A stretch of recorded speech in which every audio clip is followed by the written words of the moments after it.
Hey everyone, welcome back to the channel. I know it's been a while since my last video, just because I haven't finished any games since Ghost of Tsushima, which I really need to check out again after its latest updates. This video is going to be quite different since I wanted to share my thoughts on a new PC I recently purchased.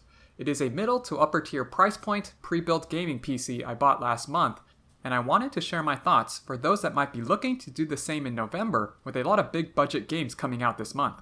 My previous PC was a low-budget gaming rig that I purchased parts separately for and put together using an online guide for recommendations and compatibility for about $600.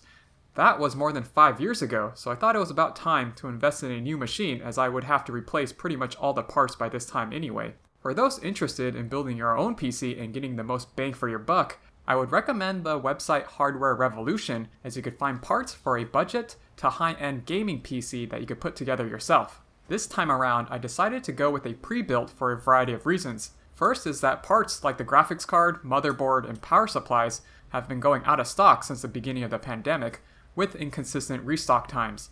Another major factor was getting parts shipped to where I live. I wouldn't want to ship expensive parts that have a high chance of not arriving or being stolen since there is no organized package drop-off system in my apartment complex. So finding something decent at a big box retailer, even knowing I would pay extra, was something I was completely okay with. So let's go ahead and get into the specs of the system.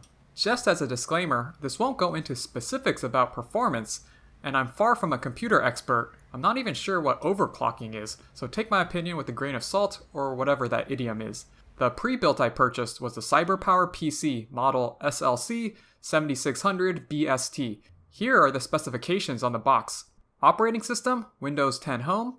CPU, AMD Ryzen 7 3700X, 3.6 GHz. RAM, 16 GB, DDR4 at 3000 MHz. The GPU or graphics card is an AMD Radeon RX 5700 XT, 8 GB, and for storage it comes with 1 TB of SSD. The motherboard is an ASRock B550AM gaming board, which I'll show some video of. Some other features it comes with is the CPU liquid cooler instead of the simple fan. It's one of the closed-looped ones, so there's no worry about changing the liquid or tubing compared to the open-looped versions. The PC is put together in a large case, larger than I prefer just because I would like to have it more compact. It looks like there is a lot of empty space, but the wires are neat and the space probably helps with keeping the machine cool and helps with airflow. I haven't been playing graphic-intensive games, but I don't notice it warming up at all, and the sound from the fans are quiet. Not silent because I sit right next to the machine, but within a month I didn't really notice it anymore. The PC also comes with a wired keyboard, which I'm using right now. It feels a little on the cheap end, and it's smaller than I prefer. Since I also use the PC for work and editing, I prefer those ergonomic keyboards. The keys here sit a little higher and make more of an audible sound when typing. Not sure if that's what gamers prefer, but I'll probably upgrade the keyboard eventually. The PC also comes with a wired mouse, which I really like. It has a clickable wheel, 2 buttons additionally on the top, and another 3 on the left side. This is really helpful for mapping keys directly to your mouse, which most games allow for and you could easily do in the settings. The mouse also has the RGB effect like the panels on the fans. Speaking of the colors, you have a button on the top of the case that allows you to change the colors to solid, assortment of RGB, or just turn it off altogether if you prefer. The motherboard and case comes with about the average number of USB slots. There are 2 in the front with a headphone jack and mic jack, then there are another 5 USB slots in the back.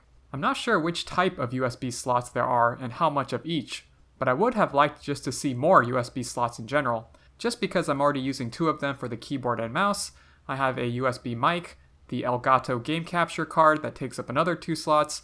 I also have an external storage device taking up another, so I'm pretty much using all the available slots already, and needing to unplug and swap USB devices is less than ideal. And since we brought up storage, the PC comes with that 1 TB of SSD storage, but if I were to build my own, I would definitely have included another 4 TB of hard drive just because I have a lot of videos from editing or capturing gameplay. With all the extra room in the case, I'm sure it's easily upgradable, but not 100% sure on that. When looking for a PC to buy, I was definitely looking for something that was a Ryzen 5 or 7. There are other Intel gaming PCs that you could also buy from Best Buy that might be better just for gaming. but I've read that AMD CPUs are better when you're also using your PC for video editing and other applications, so I was looking for something that could do both while not sacrificing too much game performance. So far, the speed at which videos export in Adobe Premiere is, no joke, 10 times faster compared to my old PC. I did make one upgrade already, which was adding 2 more sticks of RAM for a total of 32GB, which was another $70 on Amazon. They didn't have the exact same model as the one in my PC, but I bought one that was the same brand, but a little bit faster. 3200 MHz instead of the 3000 MHz. You'll be capped at the slower RAM, so there shouldn't be a problem by going a little bit faster, other than the price. I'm not sure if it was necessary, but just with the 16GB, I would see on my performance tab it was already using up more than 50% of the RAM, so I thought it would be better to have that 32GB since I like to use multiple programs at once. I purchased the PC from BestBuy for a total of $1,200, which I thought was reasonable for the parts and research I did ahead of time. The PC also came with 3 free downloadable game codes: World of Warcraft Shadowlands, Assassin's Creed Valhalla, and Godfall, all releasing within the next couple weeks. Sometimes these codes are a complete waste, but these are 3 actual games I really want to play. Performance-wise, with the little knowledge I have, everything I've tried so far is running easily at max settings. Here's some clips of World of Warcraft, Elder Scrolls Online, Fortnite, and Genshin Impact. They're not particularly demanding games, so I hope to see how it holds up with the new games like Godfall. Overall, I'm happy with the PC, just because it's so much faster than my previous machine, and I can play any current PC games no problem.